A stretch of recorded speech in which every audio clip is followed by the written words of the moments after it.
How's it going, everybody? It's me, Shane. I'm here to give you another Trigun Stampede episode review. Today's episode is episode number 5, entitled Child of Blessing.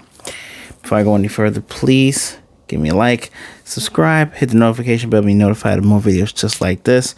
I do consider it a blessing to do this before all of you. Segues. So this episode, they are just non-stop with this show of just story upon story upon story. Here's something that you would think is separated. Now all of this stuff is together. Pretty sure, yeah, this is episode 5. All of this stuff is together. And it's definitely a different mood than the original Trigun, for sure. So one thing I have to point out, I would have pretty much the story is kind of spoiled to you if you read the description. As a matter of fact, when I was halfway into I don't even say halfway into the episode. When you're in the episode and you see the flashbacks and you start lining things up, you pretty much go, okay, well, it's easy to know the kid Rolo is actually the giant monster thing who is supposed to be Monev the Gale, another character that was in the original manga in the series, reimagined in a very sad way. Monev was actually the first gung-ho gun that Vash had fought. At least in the anime. I don't know too much about the manga. I got my notes in front of me right here. I don't think he was the first one he fought in the manga, but the completely different character. This Monev, aka Rolo, he's driven by hatred, by pain, by hurt. Even we get the name of the doctor basically through this, the description. Sorry about that. Stitch. Right here in the description, we hear that Conrad is the doctor's name. As a matter of fact, we also figured that's the one thing that was surprising. I knew that he was going to be sacrificed. And I'm like, okay, so it's going to be sacrificed. There's going to be this doctor. I'm not doctor. It's going to be this Conrad person. Oh, Conrad's the evil doctor we've seen since episode 3? Got you. And the little girl, that's not a little girl. That's a grown woman. That bitch needs to go. She's evil. She calls herself the Tenshi. I'm assuming that the religion of praise the angel, become the angel's eyes, talking about praise death, love death, and all this other shit, wanting people to be sacrificed, that had to have been the cult religion that was started by Knives and his people. Because when unfortunate Rolo is there to be sacrificed, he's like, are you God? No, the God you're looking for is not here right now. Just poor kid. We also, this episode does a good job of showing the viewer Vash is pretty damn old.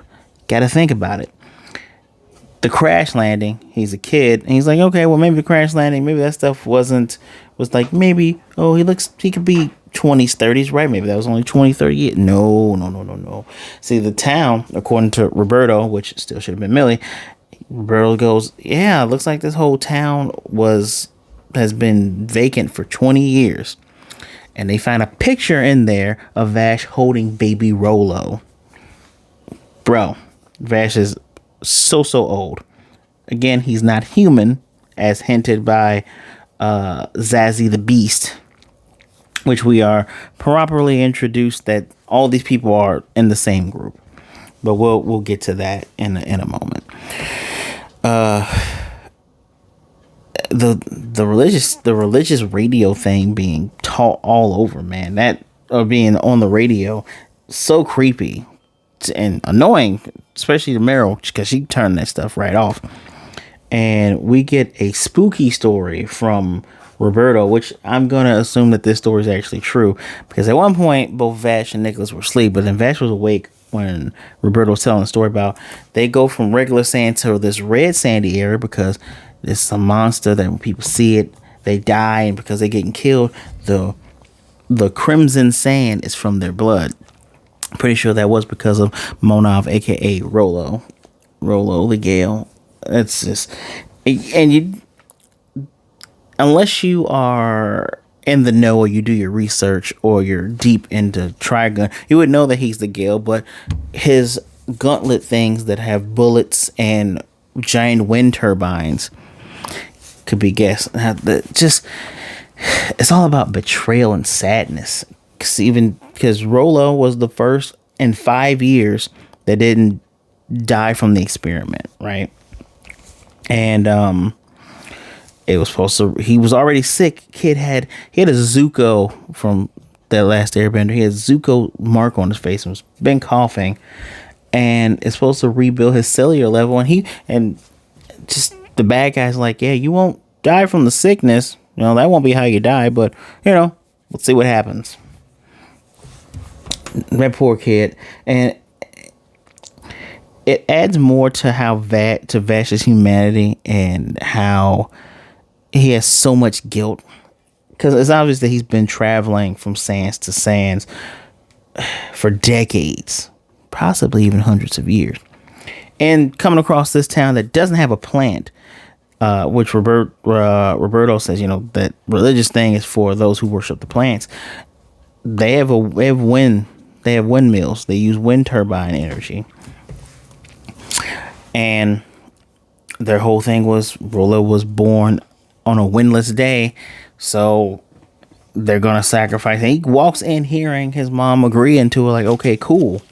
And mom has Vash go get him, and you know, he's like, they say I'm not gonna live, you know, to be old, to be a grown up. So I wonder if God is not helping me because I don't believe in him. And Vash tells this kid, you know, because the kid's like, was mom worried? He's like, yeah, she was. She cares about you. Not knowing that Vash has known him since a baby. And, you know, Vash tells him, he's like, hey, don't give up. You know, if you're in trouble, think of me. Call for me. And I promise you, I'll save you even if God doesn't. And when Vash comes back with medicine for him, kid was already gone. And Wolfwood is an exceptionally big asshole in this. And they try to give you a little hint of his humanity at the end. No. Until he dies, if he dies, just like an anime, until he dies, he's the biggest asshole. Because he's talking shit to Vash the whole time. He's like, oh, so you talk a big game, but you couldn't keep it up. But when he's the one that kills Rolo, because he bites some type of vow, gets all smoky energy, and fires a beam. Wow. And this scene is they have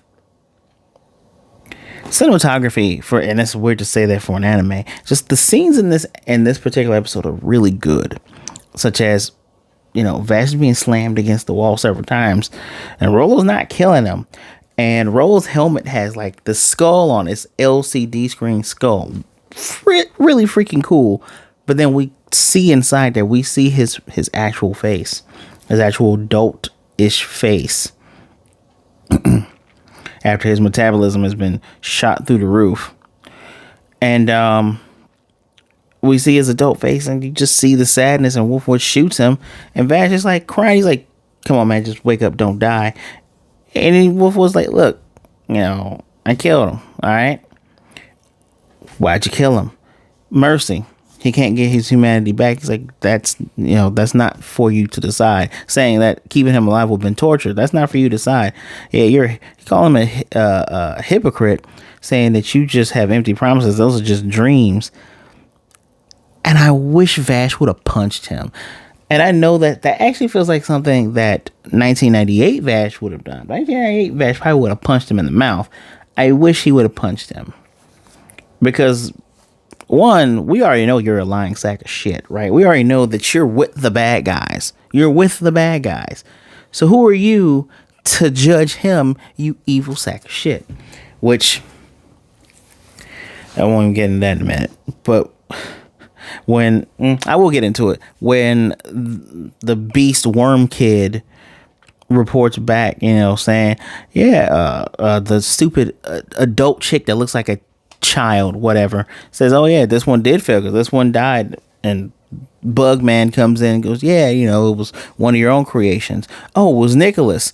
He was like, and Conrad's like, no, the Punisher, because remember, Nicholas is called the Punisher in the original one. So, and during this time, his eyes are open. Like, he looks pensive while looking outside the glass. Did he actually kill him for his own?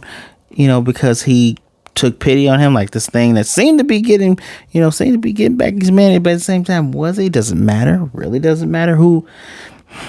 That's a gray area, which is good. There's a gray area there. But yeah, he's an asshole. Who are you to say that to Vash? I hope Vash actually punches him in the mouth one day. Please. But it's sad because Rolo just keeps calling out Vash the Stampede. Those are his last words. One dude injected him. He kept calling out for Vash, and then he comes home, sees his mom. He obviously killed his mom. Probably killed everybody in that windmill village. Of course, Wolfwood, supposed to be the good guy, gets Vash to reveal, yeah, I've been here before. This is what happened. That's one of the story I told you before. But I just, when his betrayal has been, I bet he's going to kill Roberto. And when his betrayal is made public, I hope Vash beats his ass, please. Not just take him out, please. Man, I just hate that. One of the cool, I don't want to say cool shot, one of the most emotional shots. So after Rolo dies, because he's supposed to be sacrificed for the wind to blow again. After he dies, the wind blows. And they have more than just one windmill. They have several windmill turbines. And these windmills they go.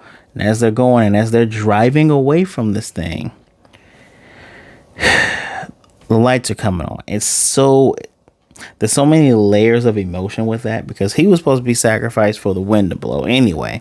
So the moment he dies, the wind blows, and there's no one there because of all the hatred and sorrow he has in his heart. Your intro thing here tells you that he has hatred towards Conrad and Vash because Vash didn't save him. Screw the intro. You know that he's upset at Vash because he just keeps calling his name, because that's the one who's supposed to save him. Maybe he was still calling Vash because he needed to be saved. One could argue that. But I guess one of the nice little haunting things, and we don't really actually know if this was him.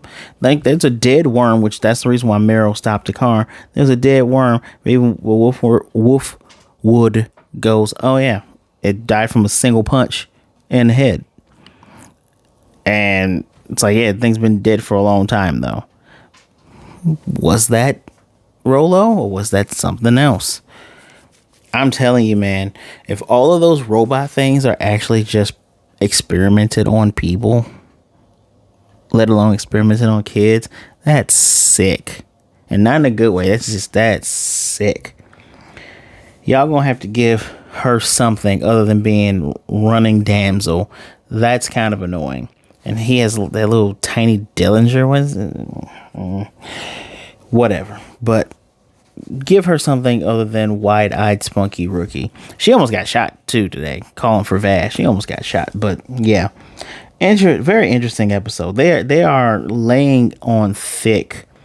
They want you to hate these bad guys. They're doing a great job, and you can just see Vash having to face all this guilt and not being able to help people. This stuff is getting compiled and compressed. Eventually, he's going to explode. Hope he takes out a bad guy when he does, though. I'm just saying, hope he ends up taking out somebody. The fact that he checked on Rolo before you knew it was Rolo, right? When he checked on Rolo when he shot something on top of him to stop him, it's just just imagine you've known this person since they were literally a baby, and now you've watched them be turned into a monster. There's nothing else you can do about it, and as they're dying, there's still nothing you can do about it. Y'all gonna have to inject some hope in here sooner or later, man. I get the theme of it, but come on, the story's great. It's between this and The Last of Us. Goodness gracious. But I digress. Great episode, all the same. fives this week have been a cool theme for me. Actually had a birthday pass just this Tuesday. So 35 with episode 5. Haha. No, good episode though. Good episode. I have to give this. I'm tempted to give it a 5 out of 5. Not because of the irony, but because I don't want to say repackaging, but the reimagining of these old gung-ho gun villains, the reimagining of the story and just telling it a different way, all of that is done so well. Done so well. So it's hard to be mad at it. Don't care about how his design looks anymore. It fits. I love it. Still have reservations about Roberto, but we'll see what happens as time goes on. I'm still interested in how long this first season is going to be, because there's no way this is going to be a thing that keeps going. Are they going to cut it at 12? Like, you feel like they're setting up for something, and I haven't seen the preview for episode 6 yet, so I'm interested. Trigun Stampede, you firmly have my attention. But please let me know what you think of the episode in the comment section down below. Hit that like button, subscribe, and hit the notification bell to be notified of more videos such as this 5 out of 5 episode. 5 out of 5 for episode 5. I stand by that. But as always, thank you for taking some time out to listen to me talk about this anime. Please take care of yourselves. Be good, be blessed, wash those hands. Be good to yourselves, be good to others. Either way it goes, please don't be a jerk. Remember that you are not alone. There's someone out there that cares about you, and they would rather talk to you today than to be mourning you and missing you tomorrow. All right? You need someone to talk to. My social medias are right down there in the description box. Do not hesitate to give me a follow, and don't hesitate to give me a shout. Well, until next time, guys, it's me, Shane, and Stitch. I'll see you next time. Bang.